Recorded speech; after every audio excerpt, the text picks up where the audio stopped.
હું તમને એક જ વાત કરું કે ભીષ્મ પિતા મહાભારતનું એક મોટામાં મોટું પાત્ર જેને કહેવાય.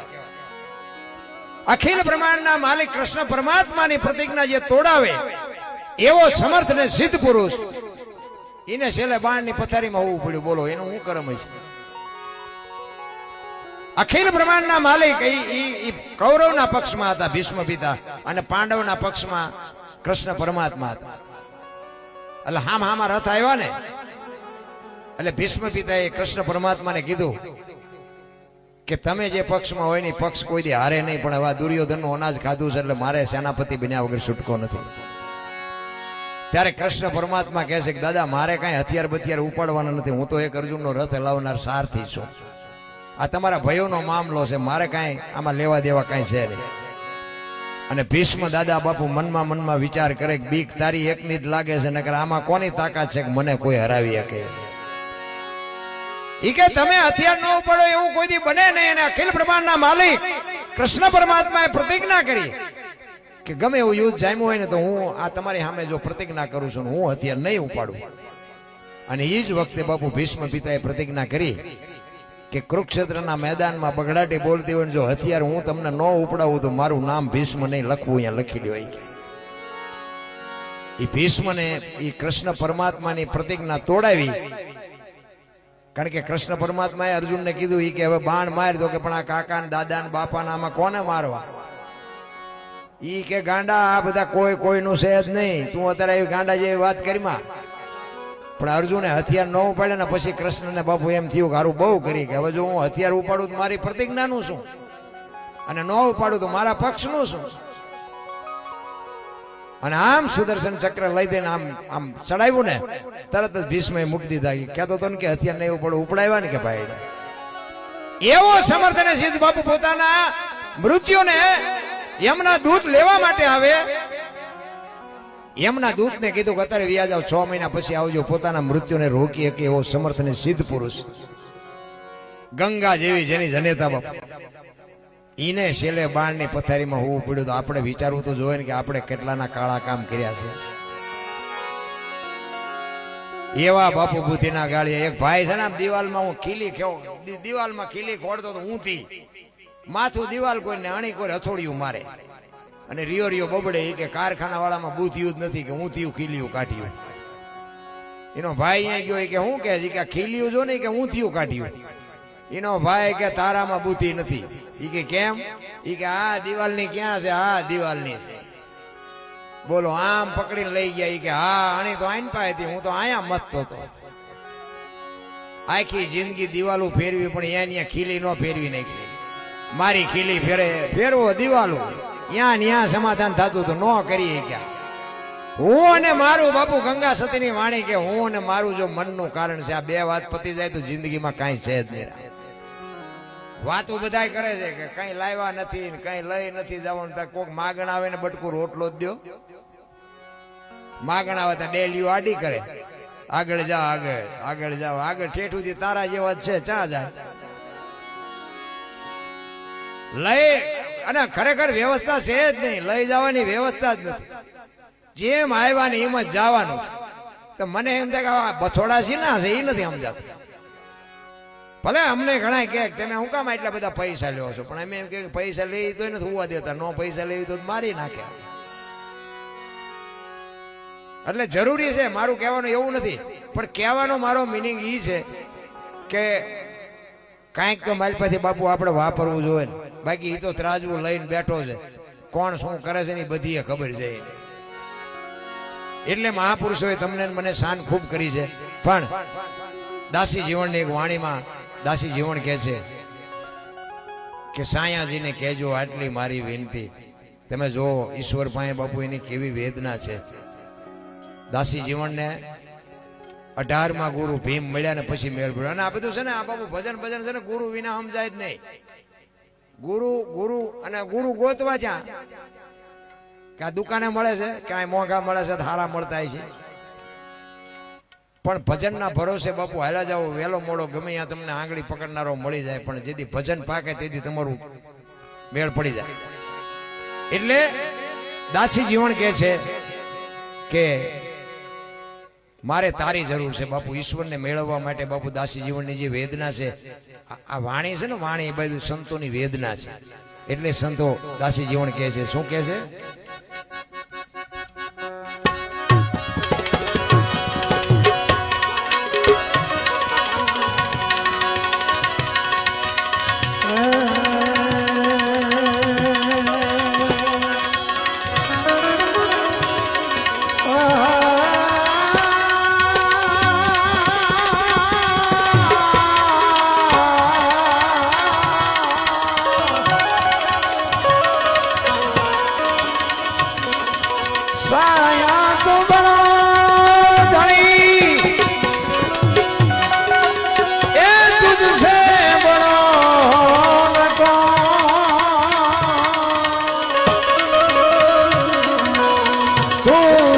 सिरत रखे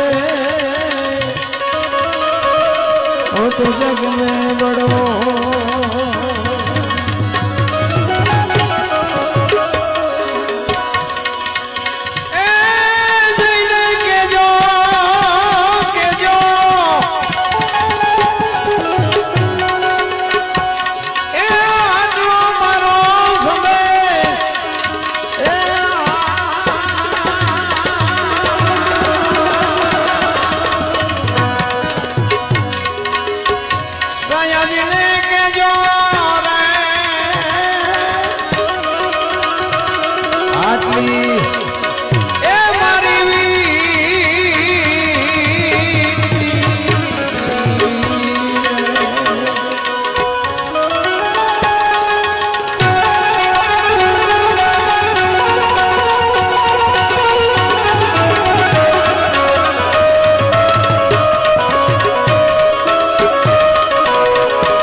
दासी सुत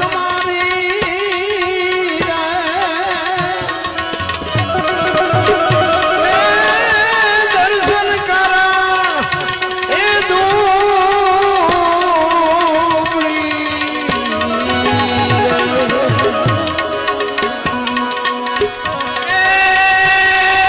दर्शन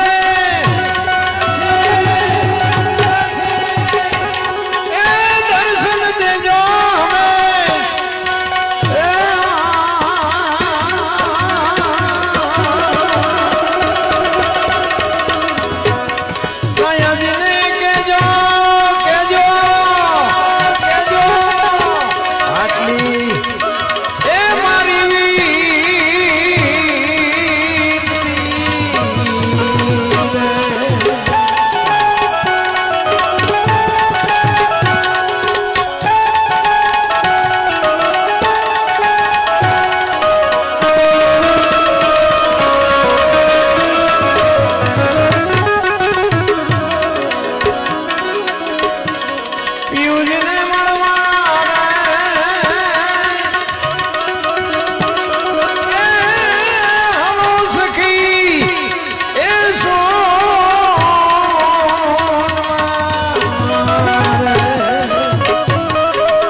છે એટલે એક માને થોડાક યાદ કરી દઈ. માં ભગવતી ખોડિયાર માં મામડિયા ચારણની હાથ દીકરીઓ બાપુ આવળ જોગળ તોગળ સાસભાઈ બીજભાઈ હોલભાઈ ને માં ભગવતી ખોડિયાર અને એક ભાઈ મેરખ્યો. એ મેરખ્યાને બાપુ હરફદંસ થાય અને કોક વૈદ આવીને કીધું કે પાતાળમાંથી દી ઉગ્યા પહેલા જો કૂપો લઈને આવે નાના મોઢામાં બેટી પા પાડે તો આ દીકરો બેઠો થાય. તેથી હાથે બેનો બાપુ હુરજ નારાયણ ને બાપુ અરજ કરતી હોય ને એમ કે હે હુરજ નારાયણ અમારી હાથે બહેનો ના આ જીવ જોતા હોય તો લઈ લેજે, પણ અમારો ઉતારો ન વ્યો જાય, અમારો વિહામો ન વ્યો જાય. અમારો એકનો એક ભાઈ, એક મારી બેન પાતાળમાં અમૃત લેવા જાય અને આવે ને ત્યાં સુધી તું મારા બાપ ઉગતો નહીં. અને એ હુરજ નારાયણ ને બાપુ જે રોકી રાખે એવી ભગવતી માં ખોડિયાર. વિચાર કરજો શું આપણી આ દીકરીઓની વાત આપણે કરીએ ભલામણ. હું તો આ બેનું છે ને એટલે હું ખાસ કહું કે જ્યાં ધર્મ ધ્રુજો ને પુરુષ ન પૂગી ગયો ને દેશની આબરૂ બાપુ દીકરીઓએ રાખી છે. તમે કહો તો હવાર સુધી દાખલા આપો. જ્યાં પુરુષ ન પૂગી ગયો ને ત્યાં બાપુ દીકરીઓએ આબરૂ રાખી છે. ઈ માં ભગવતીનો એક કવિ બાપુ ભેળીઓ એવો લખે છે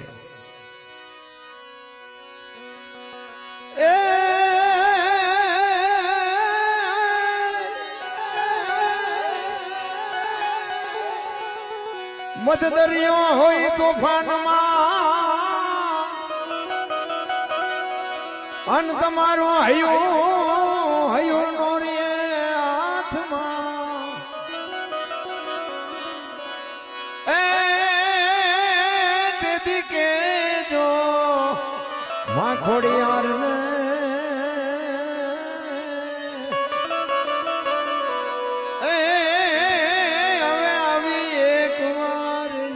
કરે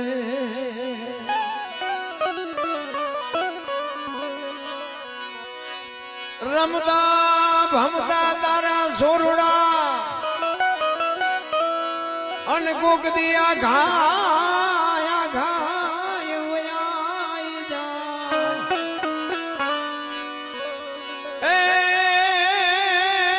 એની જનની એવાય જા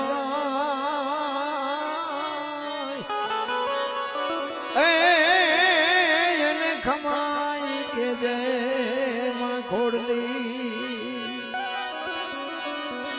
મારી ભલે એવો ઢોરે ભગવતી માં ભેળી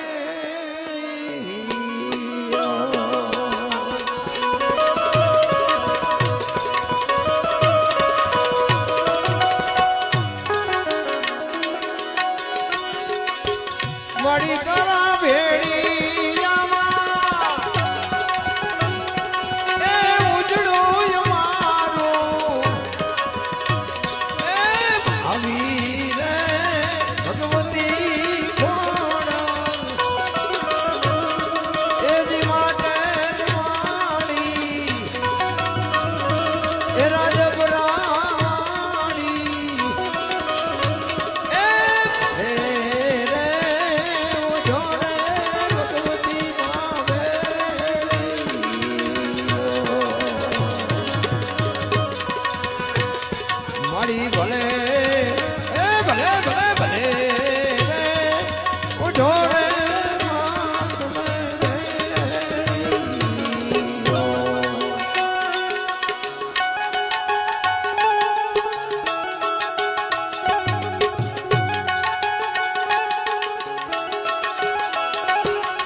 મળ્યા તો વિષ્ણુ વણોને બ્રહ્માજીએ